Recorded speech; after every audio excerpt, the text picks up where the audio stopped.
ഒരിടത്ത് ഒരു പേരാലിന്റെ തടിയില് ഒരു കൂട്ടം തേനീച്ചകൾ കൂട് കൂട്ടിയിരുന്നു. അതേ മരത്തിന്റെ ഒരു ചില്ലയില് ഒരു കുരുവിയും പാർത്തിരുന്നു.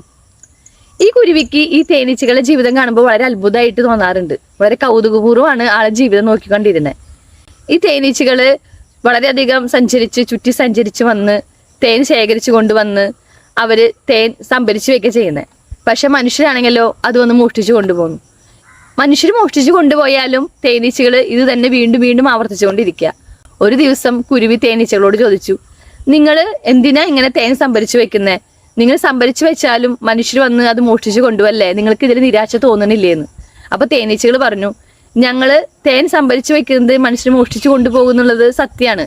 പക്ഷെ മനുഷ്യർക്ക് ഞങ്ങളെ തേൻ ഉണ്ടാക്കാനുള്ള കഴിവ് ഒരിക്കലും മോഷ്ടിക്കാൻ പറ്റില്ല. ഞങ്ങൾ ചുറ്റി സഞ്ചരിച്ച് ചെടികൾ തോറും ചെടികളിലേക്ക് പോകുന്നു, അവരോട് സമ്പർക്കം പുലർത്തുന്നു, ഇങ്ങനെ തേൻ ഉണ്ടാക്കി മധുരമായ തേൻ സംഭരിച്ചു വെക്കുന്നു. ആ പ്രക്രിയ, ആ കഴിവ് ഒരിക്കലും മനുഷ്യർക്ക് മോഷ്ടിക്കാൻ സാധിക്കില്ല. ഞങ്ങൾ ഒരിക്കലും ഇതിന് നിരാശപ്പെടില്ല. ഞങ്ങൾ വീണ്ടും വീണ്ടും ഇത് ചെയ്തുകൊണ്ട് തന്നെ ഇരിക്കുള്ളൂ എന്ന് പറഞ്ഞു. മനുഷ്യര് തേൻ മോഷ്ടിക്കുന്നത് തേനീച്ചകൾ ഒരിക്കലും പ്രതികൂലമായി കാണുന്നില്ല. നേരെ മറിച്ച് അതൊരു വെല്ലുവിളിയായി ഏറ്റെടുത്ത് കൂടുതൽ കഠിനാധ്വാനം ചെയ്യുന്നത്. നമ്മുടെ ജീവിതത്തിൽ വരുന്ന പ്രതിസന്ധികളെ ഒരിക്കലും നമ്മുടെ തടസ്സങ്ങളായിട്ട് കാണാതെ നമ്മൾ കൂടുതൽ ഊർജ്ജം ഉൾക്കൊണ്ടുകൊണ്ട് മുന്നോട്ട് പോവുക ചെയ്യണ്ടേ.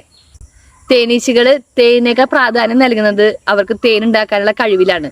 അതുപോലെ നമ്മൾ നമ്മുടെ കഴിവിൽ വിശ്വസിച്ച് അതിലൂടെ നമ്മൾ സന്തോഷം കണ്ടെത്താൻ ശ്രമിക്കണം.